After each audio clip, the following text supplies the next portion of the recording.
we apply the SWOT analysis. So, depende rin sa ating starting. So, am I clear? So, we have talked about what franchising is, as well as its advantages and disadvantages.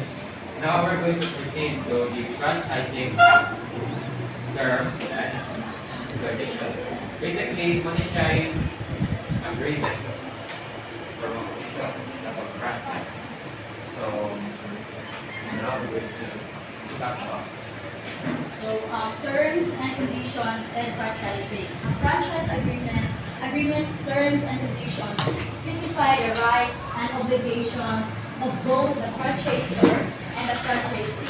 A franchise agreement is a legally enforceable contract that governs the relationship between two parties. So, the terms and conditions outline the rights and obligation of both franchisee and the franchisor. So, na-agree ka ng sasabihin ang agreement or ang ilang contract para smooth na ba ang dalan sa business.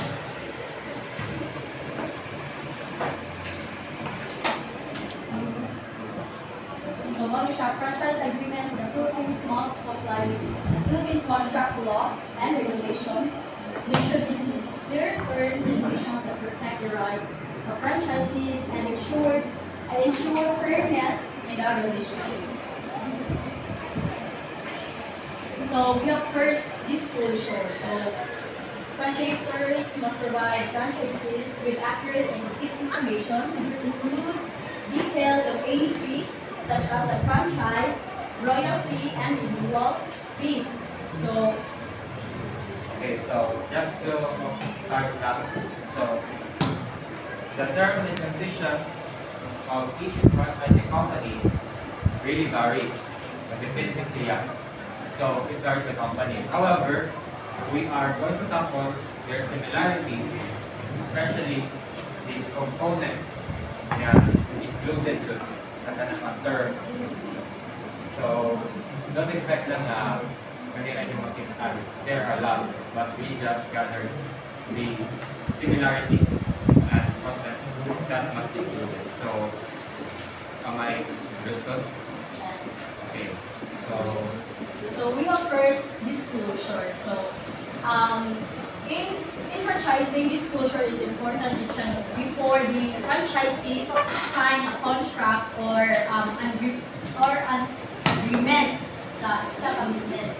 So, nagibutan nila franchisors must provide with accurate and complete information. So, dapat ang franchisor kay provide siya pa ng mga accurate information sa kanang franchises kay para ang franchises aware sila kung sa iyan dapat kanang franchises sa kanang fees, sa initial fees, royalty fees, and renewal fees para kaibaw sila kung sa iyan kanang dapat kanang magasto. And next, rights. Franchisees have the right to use the franchisor's intellectual property rights, such as their mark. So, naanapamoy agreement, so ang franchisees naa siya right para gamiton ang product or trademark or logo sa franchisor. So, and responsibilities. Both franchisors and franchisees have specific responsibilities. For example, franchisors must provide assistance and submit the agreement to the DTI. So, this is the responsibility. So, in business, dili man yun na mawa ang kanang mga responsibilities mo. So, dapat both franchisors and franchisees will take the responsibility sa business. So, DTI, ang Department of Trade and Industry. So, kana siya, mauna siya ang nag-regulate sa franchise agreement kay para kana fair and hapsay gani ang agreement sa franchisees and franchisors. Next. So, dispute resolution. There should be a mechanism for resolving disputes. This would include voluntary mediation under the Alternative Dispute Resolution Act of 2002. So kani siya kanang if kanang naay naay kanang problema ba sa franchises and franchisors kay mo ni siya kanang procedure para kanang ma-resolve gani kung sa may problema nilang duha na ba sila wala nagka-sundo or nana. So kanang by kuha na sa siya agreement or negotiation.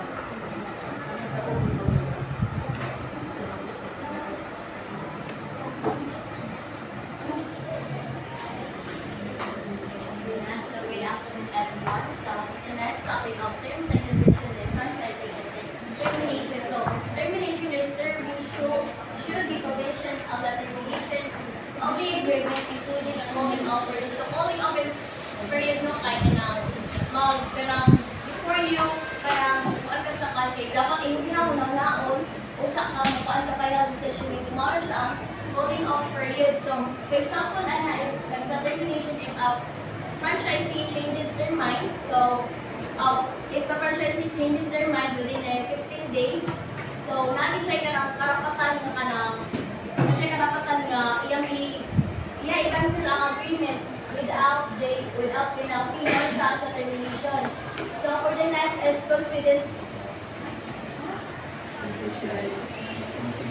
confidentiality.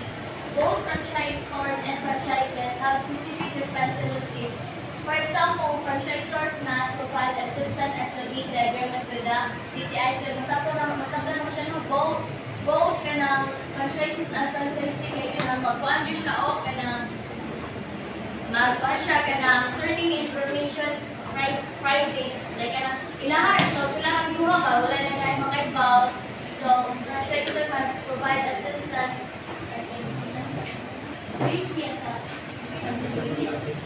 or responsibilities taken siya for Ms. Bakatan said earlier. Actually, pwede siya kahit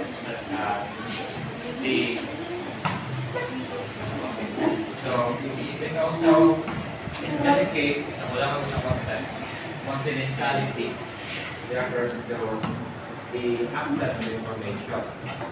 So in terms of confidentiality, each party must agree not to spread any sensitive information about them. And then that the information na nag-possess is complete, it wala siya cargo, and as well as it could be accessible for those who are sometimes needed. For example, we have lawmakers, abogado, kaya sila. So that's what we decide. For the next is registration. Franchisor must register the agreements with the DTI. So, franchisors must officially register their agreements with the DTI. Now, for example, before operating a franchise, you need to submit the contract with the DTI. I know that DTI is Department of Trade and Industry. So, marami kang ma-approve for the approval to ensure it meets the regulations. For the next is the legal advice. Both parties should seek legal advice to ensure the agreement is fair, enforceable, and clear. So, masabra naman siya nung ang kanabitaw ang both side niya kay mag-contract advice or mag-advise siya sa lawyers bitaw kay para bitaw makuha ang iyang fair, enforceable sa niya. For example, kay ang lawyer kay mag-check bitaw siya sa kontrata ko. Dapat i-ensure nga nakay di ka nang itago kung ano kay nabayaran niya. Then, ang titulo bitaw nila kay okay ra mo siya sa legal advice, nakatabag bitaw ang lawyer, mo din na nakatabag. Next is non-discrimination. The agreement should include non-discriminatory provisions. So, agreement sa non-discrimination is the agreement should everyone treated equally bitaw like sa gender,